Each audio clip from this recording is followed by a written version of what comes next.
Meu nome é Amanda Vieira. Tenho 34 anos. Trabalho como enfermeira pediátrica no Rio de Janeiro. O silêncio no salão nobre do Palácio do Planalto, em Brasília, é pesado. Tem cheiro de história, de cera de chão, madeira de lei e milhares de lírios.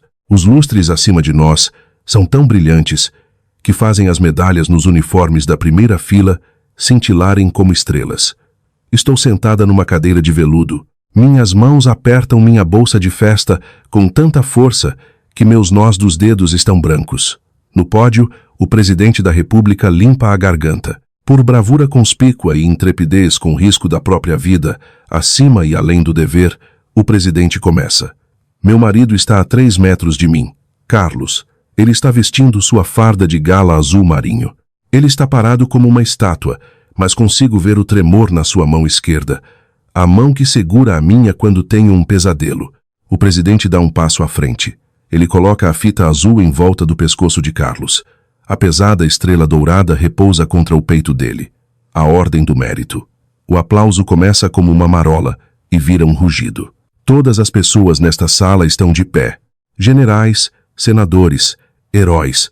Todos olham para o meu marido, o homem que conserta canos para viver, o homem que fazia chá para mim às 2 da manhã, quando meu mundo estava desmoronando. Carlos caminha até o microfone. Ele parece apavorado, mais apavorado do que jamais pareceu em combate. Ele tira um papel dobrado do bolso. Ensaiamos esse discurso por 3 noites na nossa mesa da cozinha. É formal, é seguro. Ele olha para o papel. Então ele olha para cima. Ele encontra meus olhos na multidão. Permissão para sair do roteiro, senhor. Ele diz no microfone. O presidente sorri e assente. Carlos respira fundo. 3 anos atrás, eu achava que coragem significava correr em direção ao tiroteio, diz ele, com a voz grave e firme. Eu estava errado. Minha esposa me ensinou que a verdadeira coragem não é sobre combate. É sobre escolher amar, mesmo quando sua própria família diz que você não é o suficiente. A sala fica em silêncio novamente, mas esse silêncio é diferente. É cortante. Minha bolsa começa a vibrar contra minha coxa. Bzz, bzz, bzz, bzz, bzz. Não preciso olhar para saber quem é. A tela acende. Mãe, mãe, mãe. 110 chamadas perdidas desde que a transmissão começou. Esperei 34 anos para que me ligassem, para que me vissem, e escolheram hoje. Deixo tocar. 10 semanas antes, eu estava em uma suíte de noiva em Santa Teresa, prendendo a respiração. O sol da manhã entrava pelas janelas coloniais. Poeira dançava na luz. Deveria ter sido lindo. Meu melhor amigo, Léo, estava atrás de mim segurando uma taça de espumante. Minha tia Marga estava sentada no canto com uma prancheta. Então, o circo confirmou? Léo perguntou baixinho. Olhei para o meu reflexo. Ainda não tinha colocado meu vestido. Estava com medo. Mamãe disse que poderia se atrasar, eu disse. Léo e Marga trocaram um olhar. Eu vi pelo espelho. A Denise me ligou ontem à noite, disse Marga, com a voz cautelosa. Ela perguntou sobre o mapa de assentos de novo, e eu perguntei por quê. Ela queria saber se a família do encanador estaria sentada perto deles. Senti a velha ferroada familiar no peito.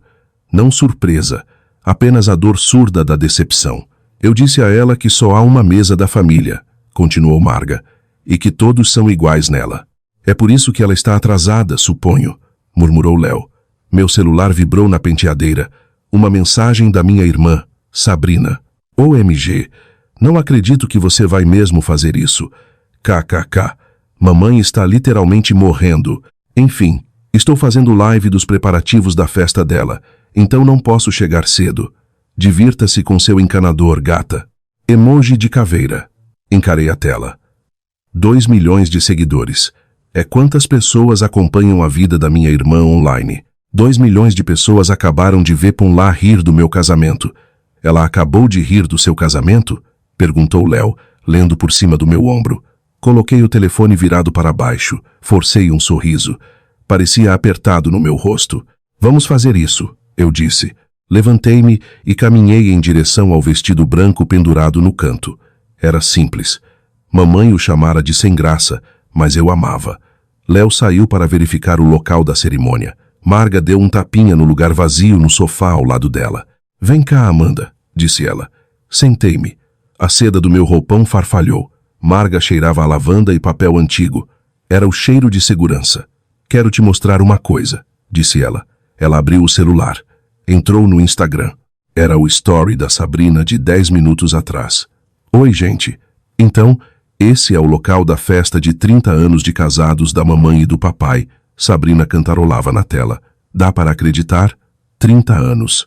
15 de agosto. Marquem nos calendários. 15 de agosto. Isso era daqui a 2 meses. Sua mãe está planejando isso desde janeiro, disse Marga suavemente. Eu não sabia. Eu sei que não. Olhei para o vídeo. Vi minha mãe ao fundo orientando um florista. Ela parecia feliz, focada. Ela estava planejando uma festa há 6 meses e não tinha me convidado. Marga pegou minha mão. Sua pele era seca e quente. A Denise se vê na Sabrina, disse Marga. Ela vê os medos dela em você. Nunca foi sobre o seu valor, Amanda. Foi sobre as feridas dela. Isso não faz doer menos, sussurrei. Não, não faz. Mas hoje não é sobre a Denise. Hoje é sobre você e aquele homem que te olha como se você tivesse pendurado a lua no céu. Eu pensei que se eles apenas dessem uma chance a ele, eu disse, se o conhecessem direito. Querida, eles tiveram chances, disse Marga. Lembra do jantar? Eu lembrava. Mamãe perguntando a Carlos se ele podia pagar um terno. Mamãe perguntando se encanamento era apenas uma fase. Ela não vai vê-lo, Amanda. Não importa o que ele faça. Assenti. Eu sabia que ela estava certa. 4 horas depois, o quarteto de cordas começou a tocar. Eu estava atrás das portas de vidro do jardim. O sol do fim de tarde no rio era dourado. O ar cheirava a jasmim e maresia. Estava perfeito. Olhei para o altar. Carlos estava esperando. Ele parecia desconfortável no terno, mas quando me viu, seus ombros relaxaram. Ele sorriu. Era um sorriso pequeno e privado, só para mim. Então olhei para a esquerda, a primeira fila do lado da noiva. 4 cadeiras brancas de madeira, com placas de reservado, amarradas com fita de seda. Uma para Geraldo Vieira, uma para Denise Vieira, uma para Sabrina Vieira, uma para o acompanhante da Sabrina. Vazias. Todas elas. Eles não estavam atrasados. Eles não viriam. Senti frio. Fazia 28 graus no Rio de Janeiro, mas eu estava congelando. Os convidados estavam inquietos. Eu podia ouvir o cascalho estalando enquanto as pessoas se viravam para olhar. Eles viram as cadeiras vazias também. Léo estava ao meu lado, pronto para me levar até o altar. Ele apertou meu braço. Ei, sussurrou. Olha para mim. Essas cadeiras estão vazias porque eles são vazios por dentro, Amanda, não você. Eu sei, eu disse, mas minha voz tremeu. Olhei de volta para Carlos. Ele viu as cadeiras. Seu maxilar travou. Então ele fez algo que não estava no ensaio. Ele desceu do altar. A música falhou. Os convidados arfaram. Carlos caminhou pelo corredor, suas botas estalando no cascalho branco. Ele passou pelo tio, pelos amigos do exército, pelos rostos confusos dos meus colegas de trabalho. Ele caminhou todo o caminho até mim. Ele parou na minha frente e pegou minhas mãos. As mãos dele eram ásperas e quentes. Mudei de ideia, disse ele. Sobre o quê? Perguntei. Não vou esperar lá no fim. Ele olhou por cima do meu ombro para as cadeiras vazias. Ele não parecia com raiva. Ele parecia triste. Mas não por nós, por eles. Caminhamos juntos, disse ele. Ou não caminhamos. Ele se virou para os convidados. Gesticulou para o lado direito do corredor, o lado que estava cheio.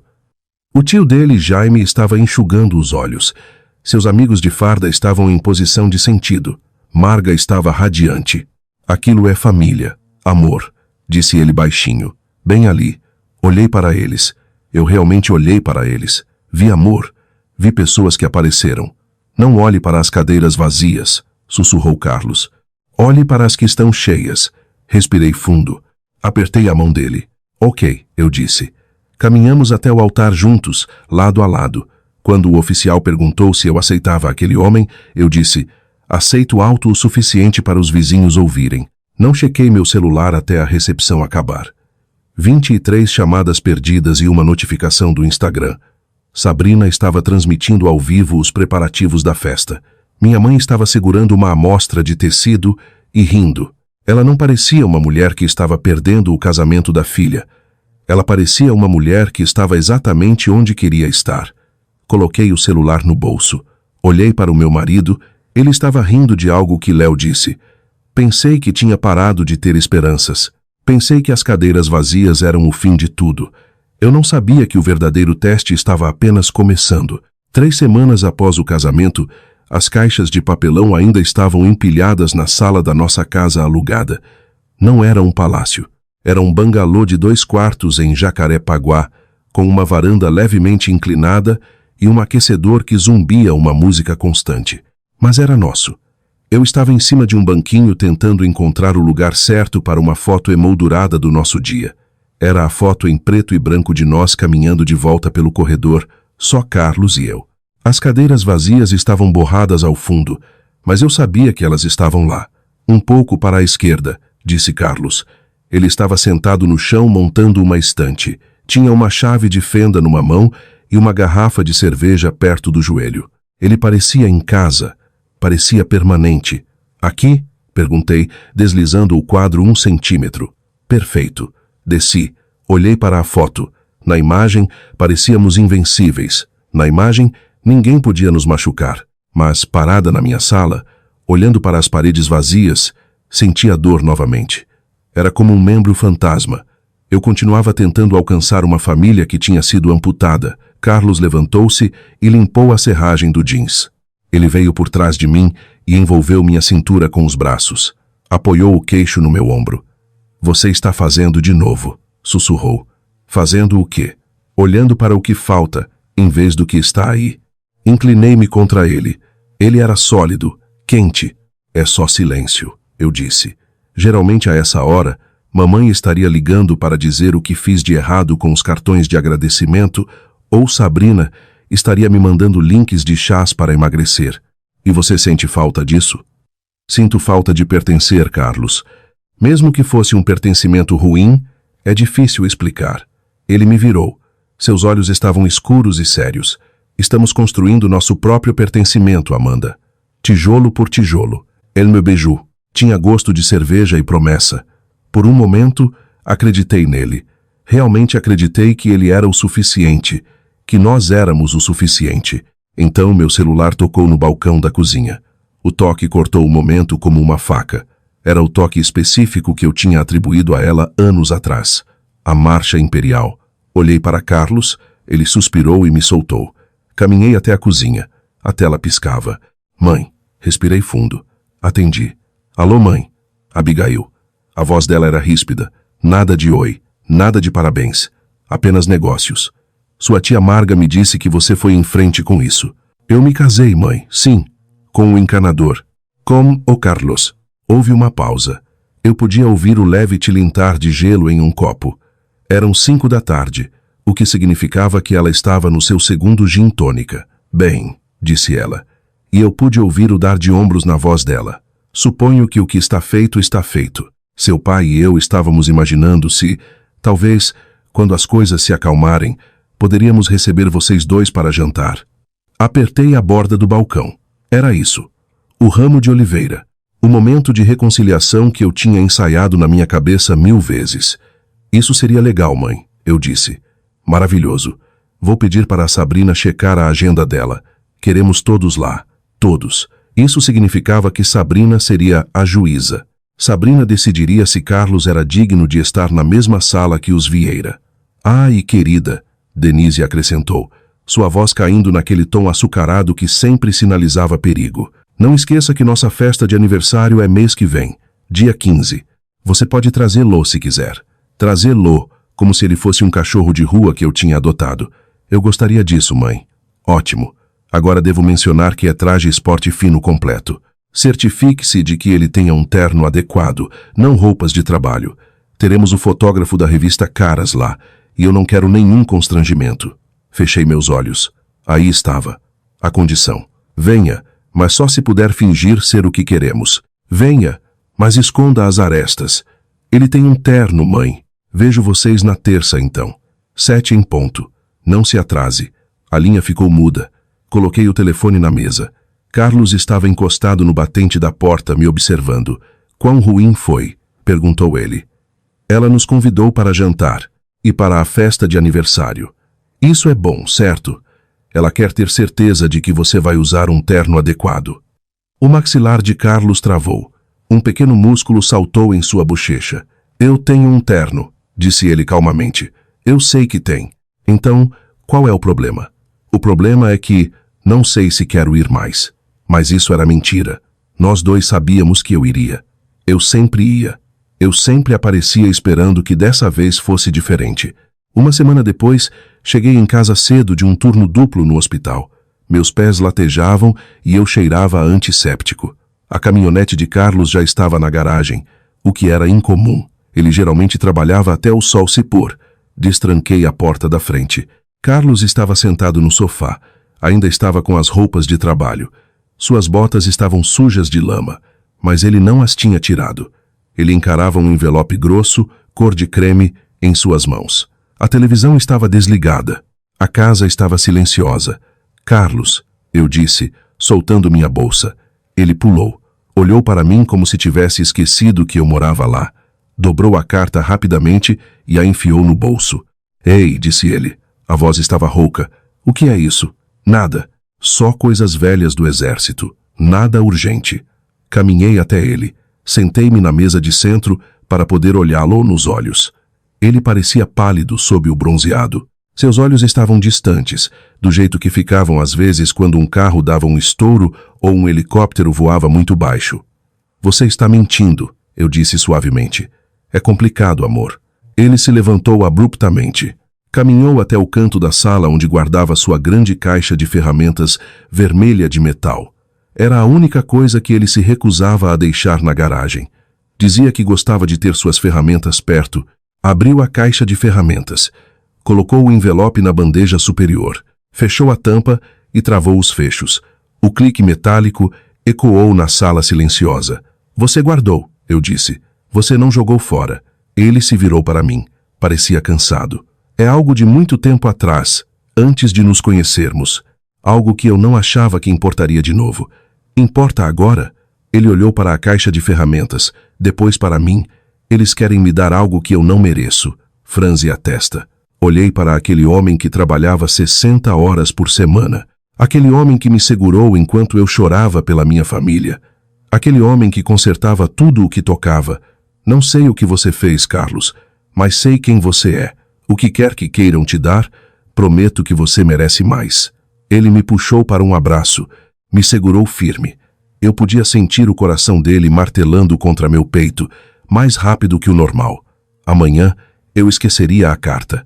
A vida seguiria, mas ela estava lá, na caixa de ferramentas vermelha no canto da nossa sala, esperando. A terça-feira chegou. Dirigimos até a casa dos meus pais em silêncio. Carlos estava usando seu terno. Era cinza chumbo e lhe caía perfeitamente. Ele parecia bonito, parecia digno. Não parecia nada com o estereótipo que minha mãe tinha construído na cabeça dela. Entramos na garagem circular.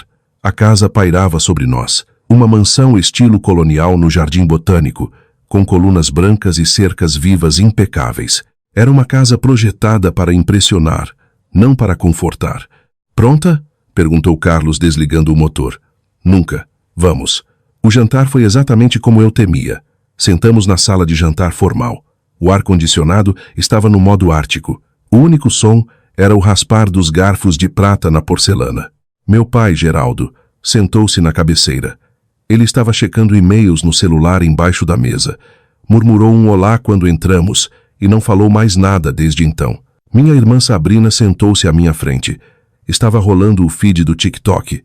A luz azul do telefone iluminava seu bronzeado artificial perfeito. Então Carlos, minha mãe, Denise, disse, quebrando o silêncio. Ela limpou a boca com um guardanapo de linho. Conte-nos sobre o negócio de encanamento.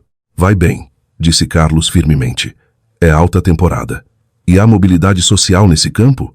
Meu pai olhou brevemente. Denise, ele advertiu. O quê?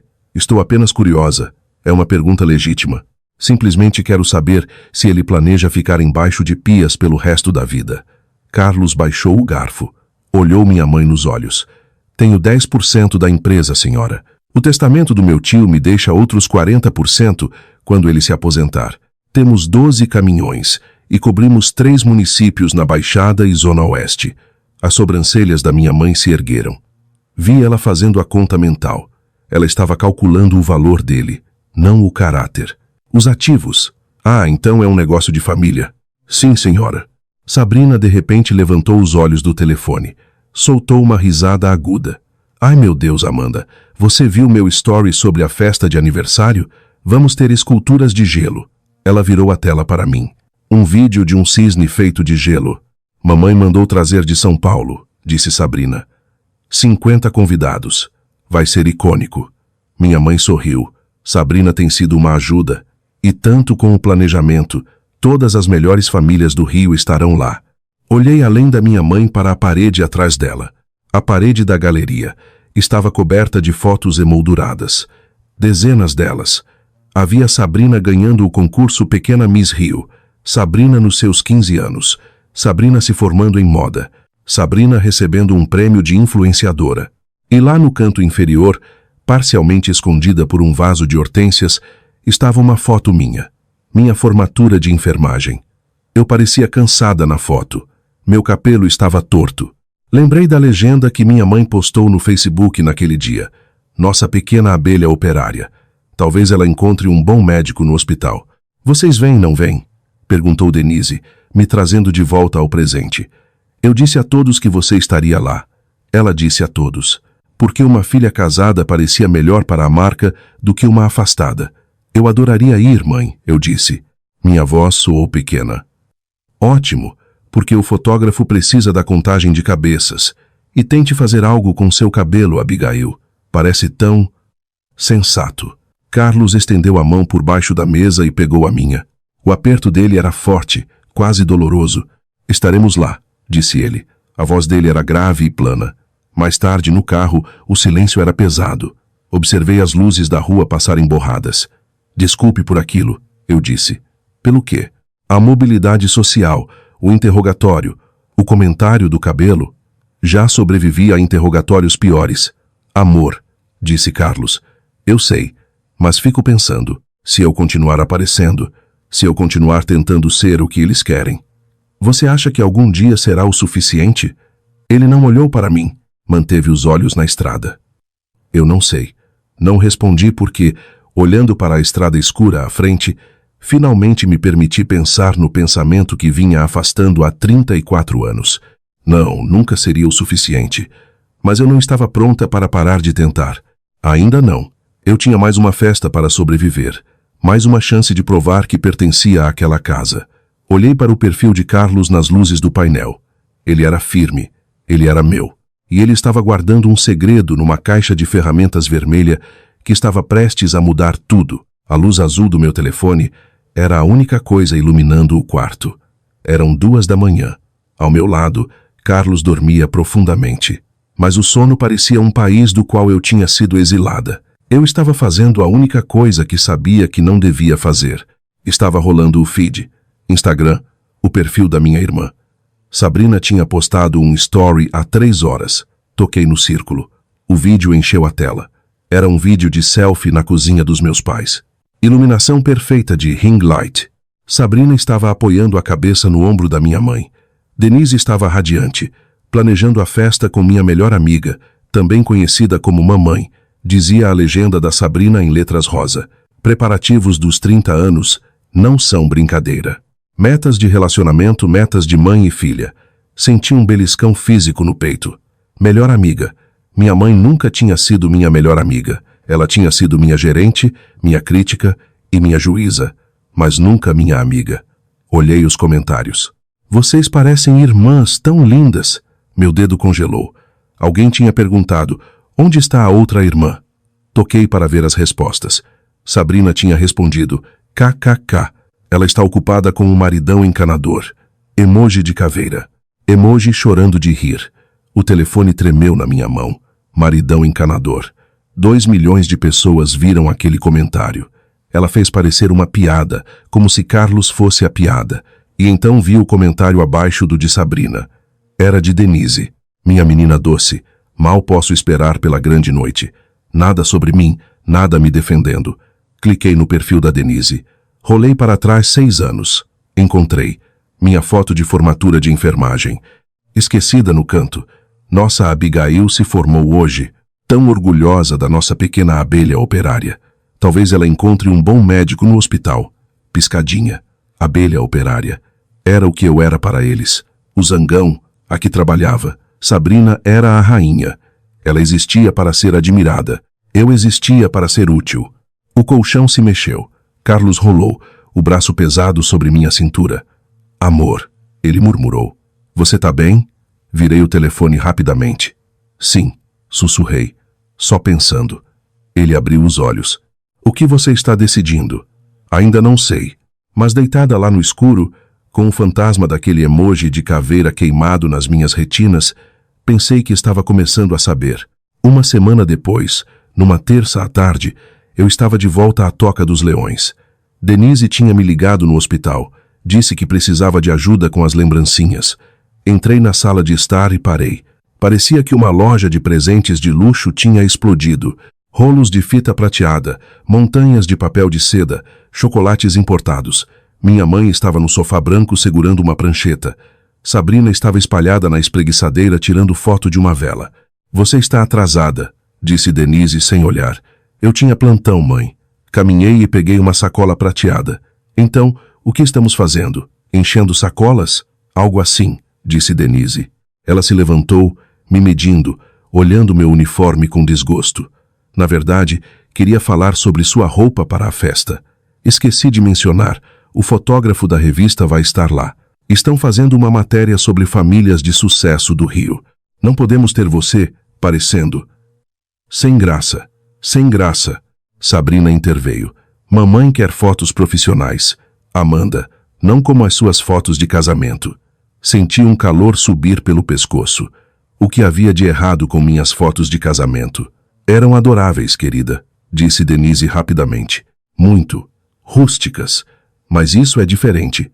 Rústicas. Era o jeito educado de dizer barato, pobre. Soltei a sacola na mesa. Eu devia ir embora, eu disse. Virei e caminhei para a porta. Abigail, Denise chamou. Não vire as costas enquanto estou falando com você. Continuei andando. Saí para a tarde úmida. Dirigi para casa com o rádio desligado. Quando cheguei ao nosso bangalô, Carlos estava na varanda dos fundos. Tinha 2 garrafas de cerveja no parapeito. Bebi metade de uma em um gole. Ele me observou. Tão ruim assim? Perguntou. Sentei no balanço. Ela chamou nosso casamento de rústico. Isso é ruim? Na língua da Denise é. Significa vergonhoso. Contei tudo a ele. O vestido, o fotógrafo, o comentário de abelha operária. O que você quer fazer? Ele perguntou. Quero parar de tentar, sussurrei. Então pare, disse ele. Mas eles são minha família, Carlos. São? Ele se agachou na minha frente. Vou te dizer uma coisa. Vi homens sob fogo. Você não quebra, Amanda. Cada golpe que te dão, você levanta.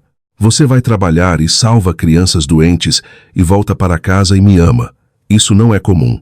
É extraordinário. Olhei nos olhos dele. Eu não vou à festa, eu disse. Ok. Falo sério. Não vou. Estou orgulhoso de você, disse ele. Entramos em casa. Eu não sabia então.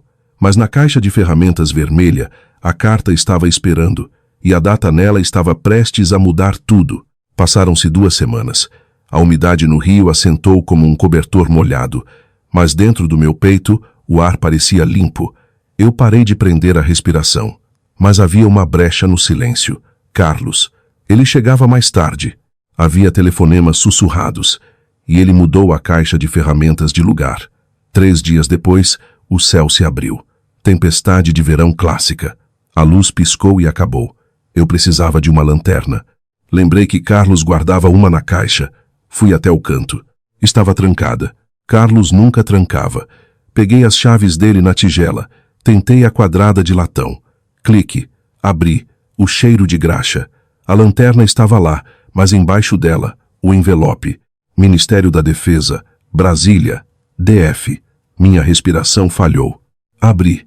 O papel era grosso. Oficial. Prezado senhor Vieira.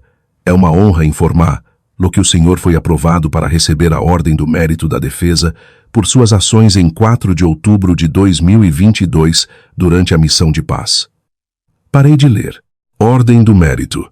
Era a condecoração mais alta. Olhei o número.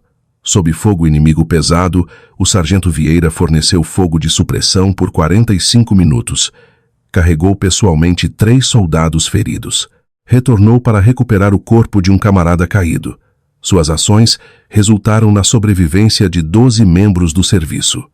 Baixei o papel. 12 pessoas estavam vivas por causa do homem que consertava minha pia. A porta da frente abriu. Carlos entrou molhado. Viu a carta na minha mão. Congelou. "Por que você não me contou?" Sussurrei. "Eu ia", disse ele. "Não queria que mudasse as coisas. Você salvou 12 pessoas. Não consegui salvar todos." A dor na voz dele rachou o ar. Abracei-o. Ficamos ali no escuro. Peguei a carta novamente à luz de velas. O presidente da República apresentará esta condecoração em uma cerimônia no Palácio do Planalto em 15 de agosto às 10 da manhã. 15 de agosto. Olhei para Carlos. 15 de agosto. É o dia da festa dos meus pais. Ele piscou. "Ah, esqueci. Claro que esqueceu. Então não posso ir à festa deles." Ele me olhou. "Você vem comigo para Brasília, certo?" "Claro que vou." "Mas," percebi, "vai ser transmitido na TV Nacional. Todo mundo vai saber." "Saber o quê?" "Que ele não é apenas um encanador. Minha mãe, Sabrina, meu pai, todos estariam numa festa cercados pela elite. E meu marido estaria na TV Nacional." Uma emoção sombria se enrolou no meu estômago. "Deixe que saibam", sussurrei. "Vamos para Brasília, Carlos." No dia seguinte, mostrei a carta a Léo e Marga no almoço. Léo engasgou com o chá gelado. "O encanador." Ele chiou. "O cara que a Denise não deixou sentar na poltrona boa, ele é um herói de guerra." Marga pegou a carta. "Abigail, você olhou a data?" 15 de agosto. "A cerimônia é de manhã", eu disse. "A festa começa às 2. Léo sorriu diabolicamente. "Ai, meu Deus, a Denise vai estar reinando na festa dela. E, ao mesmo tempo, todos os canais de notícias vão transmitir seu marido recebendo a maior honra da nação. Isso é nuclear. A Denise vai perder a cabeça. Eu só quero que saibam quem ele é", eu disse. 3 noites depois, Carlos estava tentando escrever o discurso. "É uma porcaria", disse ele. "Parece pôster de recrutamento." "Então torne o seu", eu disse. "Quero dizer que o Harris e o DeVito não voltaram para casa", disse ele baixinho. "E tem outra coisa. Quero dizer que a pessoa que me salvou não usa uniforme." Meu coração disparou. "Mas se eu mencionar você e sua família estiver assistindo, eles saberão", completei. "Escreva o que você quer escrever, Carlos", eu disse. 2 dias depois o telefone tocou. "Mãe." Atendi. "Alô, mãe. Não ouvi nada de você sobre a festa." "Eu não posso ir, mãe." Silêncio gelado. "Não seja ridícula. Claro que você vem." "Não vou. Carlos tem um evento em Brasília naquele dia." "Brasília? Que tipo de evento? Uma convenção de encanadores?" Eu poderia ter dito. Mas segurei. "Algo assim", eu disse. "É mais importante que sua família?" "Sim", eu disse. Desliguei. Eu tinha dito não. A falsa paz quebrou 3 dias antes de partirmos. No hospital, minha mãe apareceu. Ela nunca visitava hospitais. "Abigail", disse ela, marchando pelo corredor, "você não retorna minhas ligações." "Estou trabalhando, mãe." "Ocupada com a convenção do seu encanador?" Meus colegas ouviram. "Saia daqui, mãe." A enfermeira-chefe Karen interveio. "Senhora, isso é um hospital." Diana sorriu seu sorriso de tubarão. "Só estou tentando falar com minha filha. Talvez haja uma razão para ela estar distante", disse Karen. Diana saiu. Sentei na cadeira, tremendo. Naquela noite, meu celular explodiu. Sabrina tinha postado uma foto minha horrível dos tempos de escola. Legenda: "Quando sua irmã perde o aniversário de 30 anos dos pais para ir a uma convenção de encanadores em Brasília. Prioridades, eu acho. Família primeiro, exceto para alguns. 200.000 curtidas. Comentários maldosos." Carlos viu meu rosto e pegou o celular. "Convenção de encanadores", disse ele. "Ela não sabe." "Vai saber", ele disse. No dia seguinte, fui ao mercado. Uma garota me parou. "Você é a irmã da Sabrina Bell? Vi o post. Posso tirar uma selfie?" Antes que eu pudesse responder, ela tirou. "Acabei de encontrar a irmã que abandonou o aniversário dos pais. Drama. Seu marido é mesmo encanador? Que triste."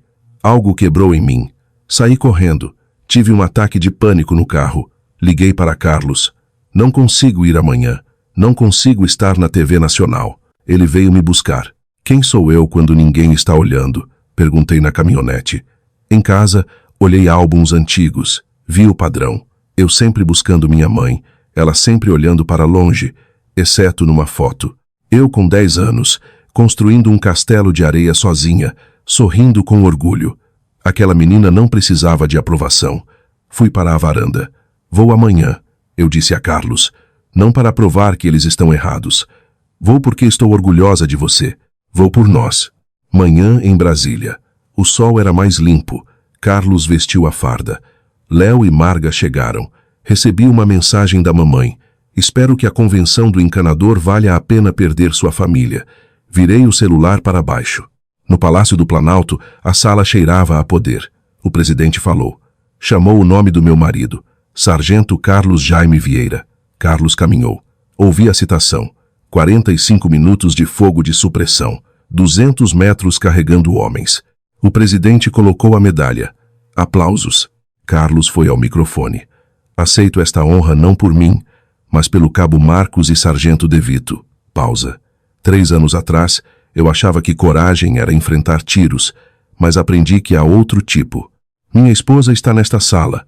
Todas as cabeças viraram. Ela me ensinou que a verdadeira coragem é escolher amar mesmo quando sua própria família diz que você não é o suficiente. Cobri a boca. É sobre ficar sozinho no altar, porque as pessoas que deveriam te amar incondicionalmente escolheram não estar lá.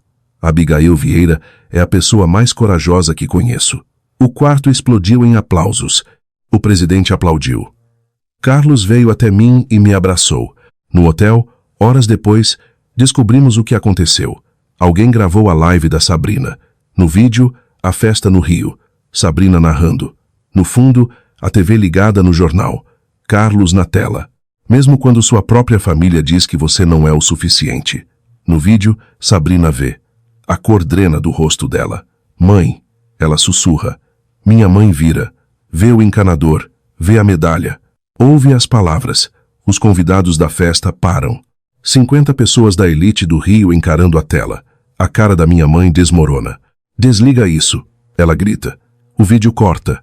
Meu celular estava cheio de mensagens. Mamãe, desesperada. Sabrina dizendo que arruinei a marca dela. Papai mandou. Estou orgulhoso. Me desculpe. Olhei para a medalha. Não liguei de volta. Fui até a janela do hotel, olhando as luzes de Brasília. Carlos me abraçou. Como se sente? Perguntou. Livre, eu disse. Vamos pedir serviço de quarto. Pizza ou hambúrguer? Os dois, eu disse. Estamos celebrando. Apaguei a luz. Pela primeira vez na vida, não precisei de ninguém para me dizer que eu estava brilhando. Eu sabia. E isso era o suficiente. Todos queremos um momento de vingança. Mas a lição da Amanda não é sobre humilhação pública. É sobre o ato revolucionário de deixar ir. Você não pode comprar pão numa loja de ferragens. Você não pode obter nutrição emocional de quem não tem para dar. A verdadeira coragem é ter a força para parar de tentar. É caminhar para longe de quem te fere e em direção a quem te cura. Quero ouvir de você agora. Existe uma relação na sua vida que você está segurando na esperança de que mude? Compartilhe sua história nos comentários. Vamos nos lembrar de que, às vezes, o melhor final feliz é aquele em que você finalmente escolhe a si mesmo,